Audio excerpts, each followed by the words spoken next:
السلام عليكم، ازيكم عاملين ايه؟ يا رب تكونوا بأحسن حال. كل سنة وانتم طيبين.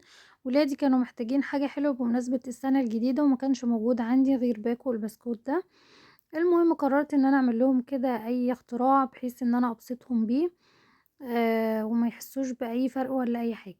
المهم جبت باكو البسكوت ضربته في الكبة زي ما انتم شايفين كده، وضفت عليه معلقة من الزبدة ورجعت ضربته تاني. كان موجود عندي بقى الاكواب بتاعة التشيز كيك دي. جبت بقى البسكوت كده وابتديت ان انا اضيف طبقة زي ما انتم شايفين، في كل واحدة كده طبقة بسيطة، لان طبعا الكمية مش معانا كتير. فضفت بقى طبقة بسيطة كده من البسكوت،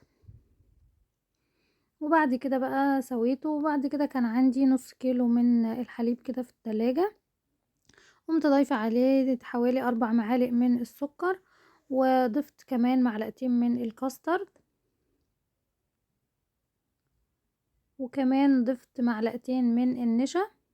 هقلبهم بقى كده كويس على البارد، وبعد كده بقى ضفتهم على النار واقلب بقى فيهم كده لحد ما الخليط يبتدي يتقل معايا.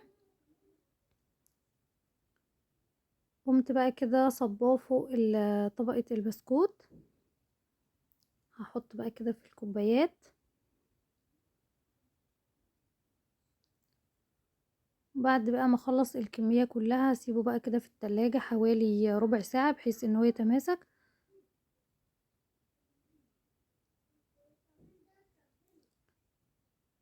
خلاص كده بقى معايا تمام. بعد ما طلعته هجيب بقى اي حاجة موجودة عندنا نزين بيها بحيث ان احنا نفرح العيال بس مش اكتر. كان عندي بقى شوية نوتيلا كده، سيحتهم كده، وقمت بقى حاطة بقى في واحد نوتيلا. وجبت بقى كل الصوصات الموجودة عندي، كان عندي بقى توت حطيت توت، وكان عندي كراميل برضو حطيت كراميل، وادي كمان الفراولة حطيت فراولة، والاخيرة دي برضو حطيتها كانت توت. وابتديت بقى كنت شايلة واحدة بسكوت كده ان انا ازين بيها. وادي هنا بقى حطيت شوية شوكليت شيبس على النوتيلا. المهم ان يعني الحاجات دي انا ما كنتش والله محضره لها خالص، انا بس حبيت ان انا اعمل اي حاجه بحيث ان انا ابسط العيال، يعني وكتجديد كده. وطبعا الاطفال بتتراضى بسرعه وباي حاجه ما بيفرقش طبعا معاهم.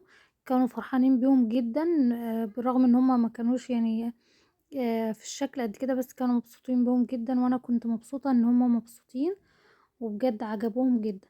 وكفايه ان يعني ما كلفتنيش كتير ولا اي حاجه، ومن اقل حاجة موجودة عندي في البيت عملت لولادي حاجة حلوة وبسطتهم، وكانوا فرحانين جدا بيها.